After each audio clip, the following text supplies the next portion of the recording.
I will be doing a quick tank review on the German Tier 7 tank destroyer, the jagdpanther.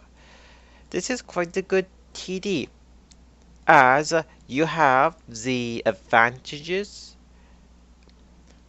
of the vehicle being based on a medium tanker chassis, the Panther, with the TD advantages as well. So you have the best of both worlds. The jagdpanther, if you play to its strengths and weaknesses, no matter what the matchmaking you have, you can do quite well. Now, let's get to the vehicle stats. The vehicle stats, when it is fully upgraded, it is quite good. Hit points, 850 hit points. When you combine angling the armor to ricochet rounds, you can potentially receive a good amount of damage before you are killed. As this vehicle it is based upon the Panther chassis, this vehicle it is quite mobile with the 700 horsepower engine. The horsepower to ton ratio with the top engine, when the machine it is fully upgraded, it would be about 15 horsepower to 1 ton. That means the vehicle it is going to be quite mobile for a TD. You can easily reach the top speed of 55 kilometers whenever you are going downhill most of the time, but you can easily reach somewhere between 30 to 40 most of the time whenever you are on flat terrain and going in a straight line. The vehicle hold traverse is quite good at 32 degrees. The vehicle camera rating it is quite good for this vehicle. As long as you use the camouflage around you with having the camouflage perk and the camo net added on top, you will remain hidden the entire time until someone lights you up, or until you fire at the enemy tank. If they are close by to you when you fire, when you were hidden, you will be lit up quite easily due to how the spotting mechanic works. The armor itself, it is good and it is bad, as it is based upon the Panzer chassis for the most part. The armor in the front, it is 80 millimeters, but it is angled. Whenever you are top tier and know how to angle your armor, you can ricochet a good amount of rounds. The lower plate here, it's a weak spot, as the machine gun port is here, and all of the observation ports on top here as well. If you want to use the armor quite effectively, get yourself into a hold down position to hide this part and angle your armor. The side armor and rear can be penned easily enough. 50 on the side and 40 in the rear. When it comes to Tier 7s, 8s and 9 machines, due to their gun penetration that they have, they can potentially easily damage the crew and the modules in this vehicle. Be careful about that. The gun itself, the gun depression is quite good. 8 degrees downward and 14 up. Due to the gun elevation upward at 14 degrees, you will have a problem elevating your gun to shoot at a enemy tank, especially if they're on a hill at a 20-degree angle. be careful about that. The gun traverse is quite good at 26 degrees. The gun that I am using is quite good. It is a 10.5 centimeter gun. The rate of fire is quite good, around 7 rounds per a minute. The penetration, it is okay. I can penetrate most targets that I will be shooting at, whether I am using regular AP or APCR. Damage output per a shot is quite good. 320 damage. That means with the 7 rounds per a minute, if I can get all of them to hit and penetrate the target, I can do a good amount of damage within a match with this gun. Now, the accuracy and the aiming time is quite good. Accuracy 0.34, so if you fully aim onto the target, you can hit your target most of the time. Accuracy is quite good, so unless if you do not fully aim in, you can still hit your target on the move still. If the target, it is a big enough target to hit while they are on the move. The aiming time is quite good, 1.7 seconds. The view range, it is okay, 350 meters. You can easily have this view range increase up to the maximum view range possible with sparks and the binocular telescope equipped. The signal range is quite good, 710 meters. Now, let's cover the research part of the vehicle.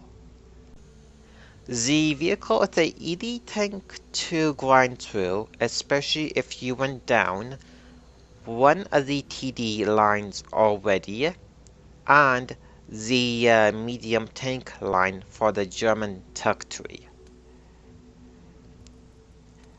Let's begin off with the tracks. From the first pair to the second, you have a whole traverse increase from 30 to 32.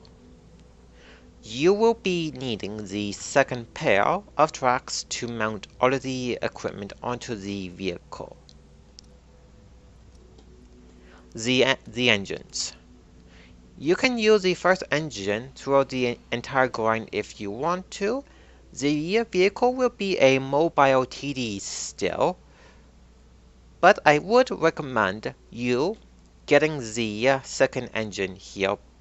The extra 50 horsepower will make this vehicle into an even more mobile TD due to the increase in the horsepower to ton ratio. Watch out for the engine fire though at 20%. The second engine, you would have this already unlocked if you went down the medium tank line.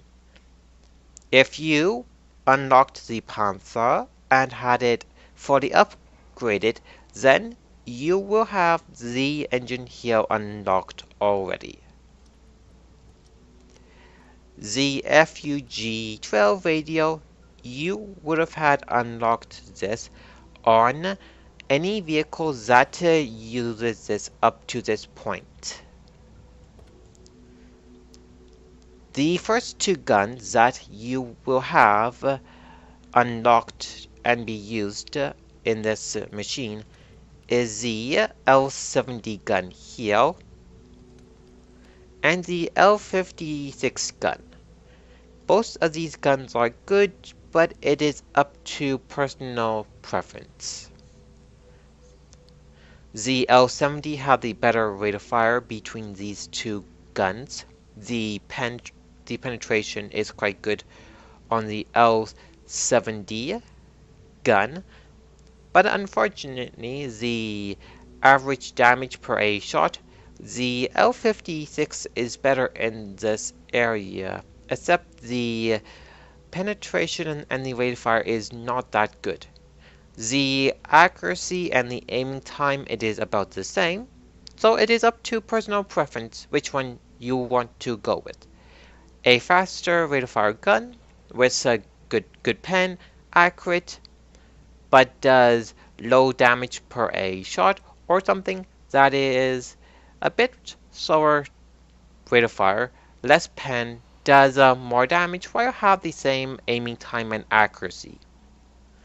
Both of those two guns are quite good until you get to the L71 gun. This is the TD gun variant of the gun that is unlocked on the Tiger 1. The gun, it is quite good.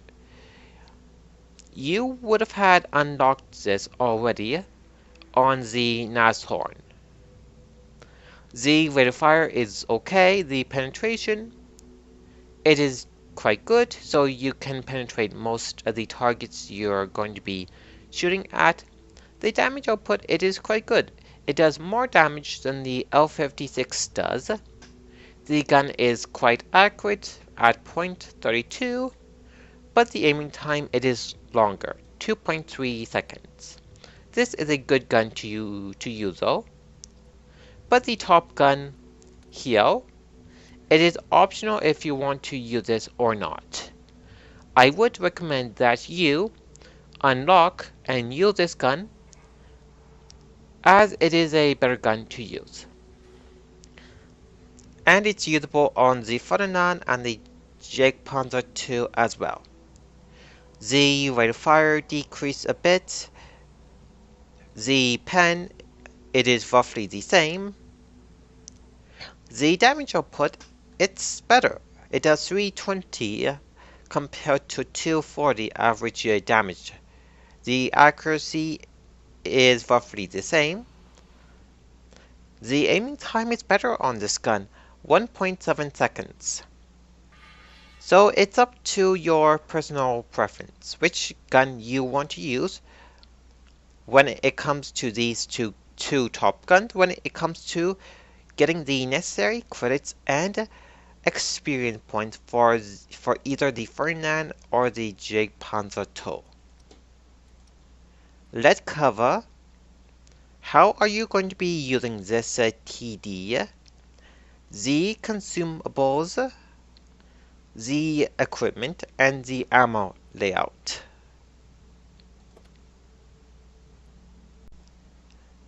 How are you going to be using this vehicle?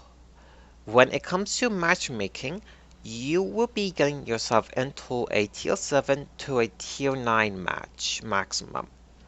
No matter what the matchmaking you get, you can do quite well in this machine if you play to the vehicle's strengths and weaknesses. Now, how are you going to be using this machine? You can play this as a very aggressive TD if you know what you are doing, especially whenever you are top tier. You can play this TD as a support TD as well, but due to the armor thickness and the accuracy of the gun, you can do quite well whenever you're playing this as a medium, short distance, or even a long distance sniper on the map. Now, let's cover the consumables first. I would go with a first aid kit to treat the crew member injuries, repair kit for repairing modules. I would save the repair kit for the ammo rack if it does get damage, the engine and the tracks if they get damaged as well. Now, the third consumable slot, you can use a manual fire extinguisher if you want to, but it is up to you what you want to use. Combat rations is a good idea if you have them. The larger repair kit just for the permanent repair bonus is always nice. Also, the large first aid kit permanent bonus is good as well if you just want to go with that as well. This vehicle carries a good amount of ammo for the Top Gun, 40 rounds of ammo. That means most of the time you will never run out of ammo in a match with this gun, unless if you manage somehow to shoot all of it within a match. Most of the ammo I would be using, it is regular AP and a PCR. I would have some HE, as HE it is useful still.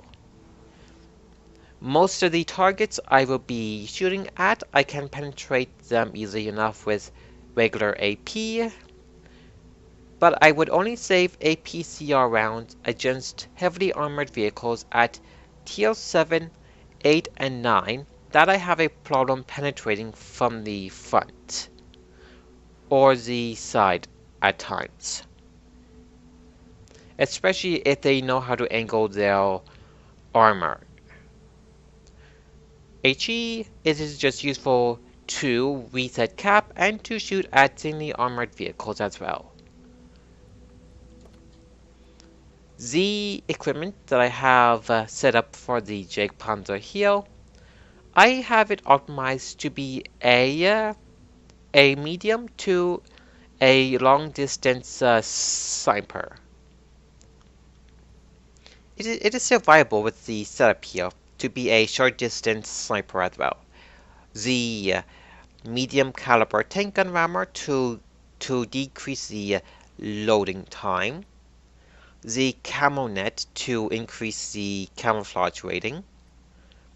And the binocular telescope to increase my view range whenever I am sitting still.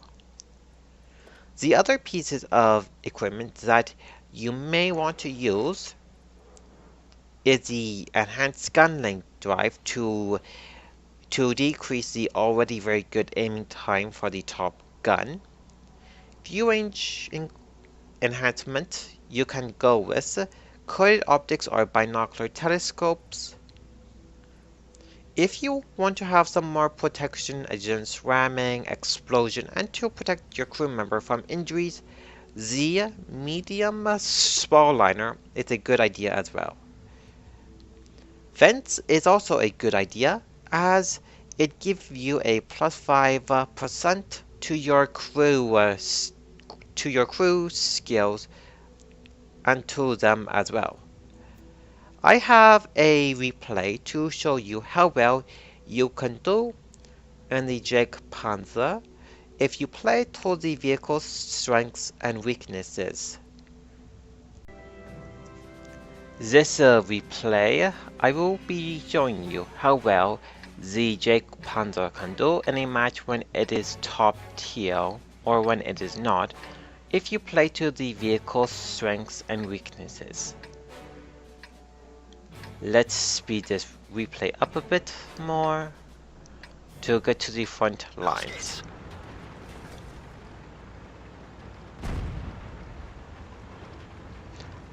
I am moving to the 1 line in this area to use the terrain here to my advantage and the camouflage here to hide myself to shoot at any oncoming vehicles.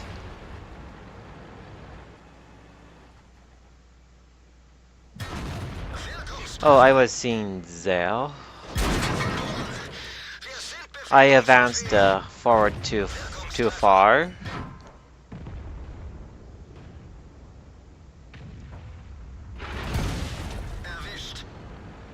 I got a hit by the KV-85.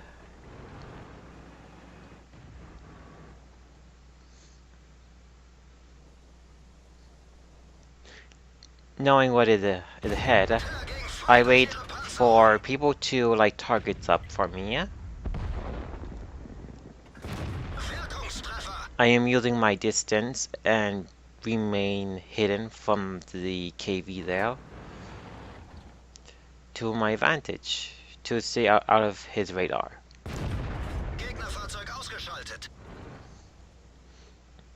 For a TD, this have quite a good camo rating as a medium TD, as it is based on the Panther chassis. Having camouflage perks and the camo net also helps out as well. Let's speed this up a bit.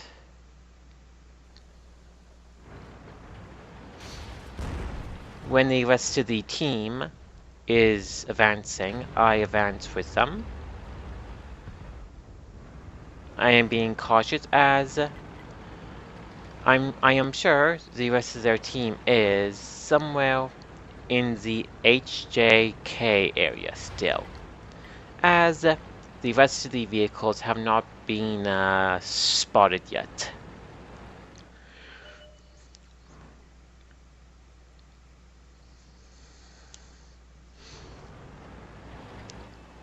I am using the terrain and the camouflage here to hide my advance.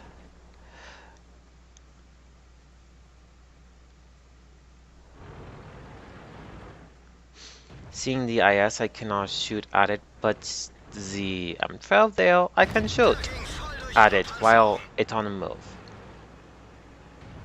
I move back to get out of the IS range. With the M12 gone, I wait up for the rest of the team to finish the encirclement.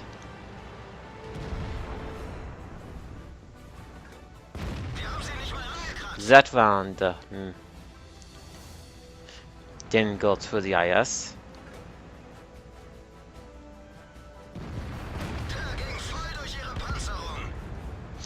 Zar finished that IS off. Now there are only 3 targets left. The M4 and the artillery.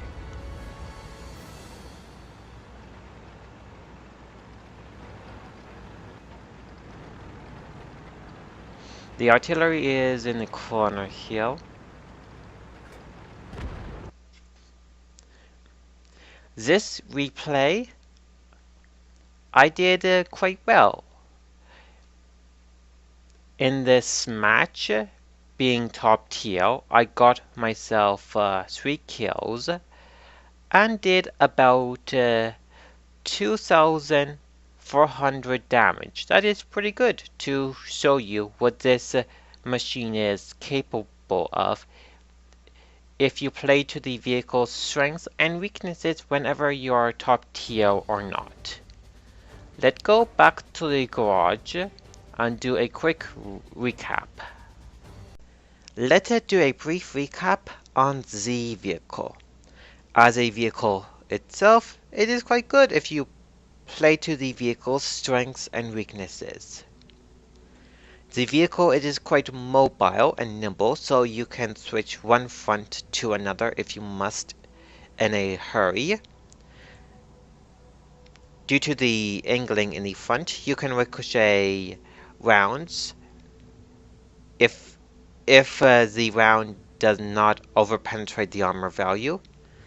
The top gun, it's quite a good gun to use whenever you are using it as a short distance to a long distance sniper. The 7 rounds, if you can land and hit all of them within a minute, you can do a good amount of damage within a match with this gun. The camo rating is quite good, especially when you add in the camo net and the camouflage perk on top of it as well. So you can remain hidden for a good amount of time until you are lit up by the enemy team, or unless if you fire at an enemy tank that is close by, then they will light you up to the enemy team. easily enough due to how the spotting mechanic works. This vehicle, uh, you can actually make a decent amount of credits with this machine due to the ammo cost. If you mainly shoot AP, HE, and some APCR, you can still make a good amount of credits, especially whenever you're facing up against TL 8 and 9 machines. Now, the jagdpanther, as it is based upon the Panther chassis, you have all of the advantages and disadvantages as well. So whenever you're against tier 8 and 9 machines, you can be killed easily enough because of the armor thickness. Most tier 8 and 9s can penetrate this armor easily enough, so whenever you are not top tier, playing with a bit of caution is a good idea if you want to do well in that matchmaking. Overall, the jagdpanther is a good vehicle to use once you know the vehicle's strengths and weaknesses. I hope that you learn a thing or two about the vehicle and how to use it properly. If you like this video, leave a like, a comment, and follow my channel as well. Good luck on the battlefield, everyone.